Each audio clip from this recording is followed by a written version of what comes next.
రామాయణం ఒక మహాకావ్యం కాదు, ఒక జీవన వేదం. ప్రశ్నలు మారవచ్చు, కాలాలు మారవచ్చు, కానీ సమాధానం మాత్రం ఒక్కటే. 1000 ఏళ్ళు గడిచినా, తరాలు మారినా, నేటికి మన గుండెల్లో ఒకే నామం ఎందుకు ప్రతిధ్వనిస్తోంది? కోట్లాది మందికి ఆ పేరు వింటేనే తెలియని ఒక శక్తి ఎందుకు వస్తుంది? అది కేవలం పురాణం కాదు, అది ఒక అగ్ని పరీక్ష. అది రామాయణం. అసలు మనం రామాయణం ఎందుకు చదవాలి? కేవలం భక్తి కోసమేనా? కాదు. ఒక మనిషిగా గెలవడం కోసం, ఒక మనిషిగా జీవించడం కోసం. మహర్షి వాల్మీకి కలం నుంచి జారిన ప్రతి అక్షరం ఒక మార్గదర్శి.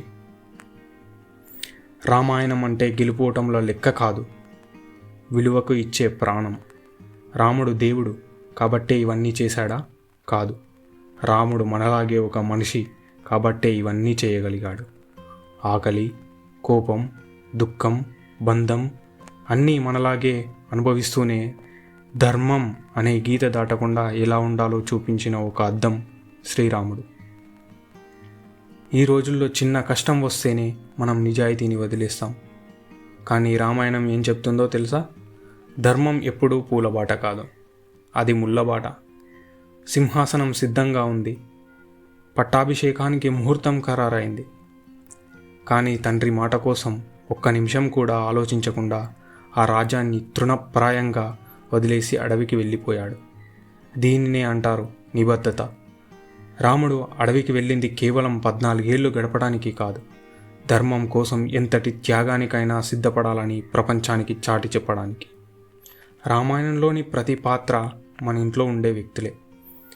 సీతమ్మ కష్టాల్లో భర్తను వదిలివేయడం కాదు, నీడలా వెంట ఉండటమే నిజమైన ప్రేమ అని నిరూపించింది. లక్ష్మణుడు అధికారం ముఖ్యం కాదు అన్న సేవలోనే నా జీవితం ధన్యం అనుకున్న అంకిత భావం. హనుమంతుడు అసాధ్యమైన దానిని సుసాధ్యం చేసే నమ్మకం. ఈ రోజుల్లో బంధాలు స్వార్థం మీద నడుస్తున్నాయి, కానీ రామాయణం నేర్పేది ఒక్కటే: ప్రేమ అంటే తీసుకోవడం కాదు, త్యాగం చేయడంలో ఉంటుంది. మనలో కూడా ఒక యుద్ధం జరుగుతోంది. మనలోని రాముడు ధర్మం వైపు లాగుతుంటే, మనలోని రావణుడు అహంకారం వైపు తోస్తుంటాడు.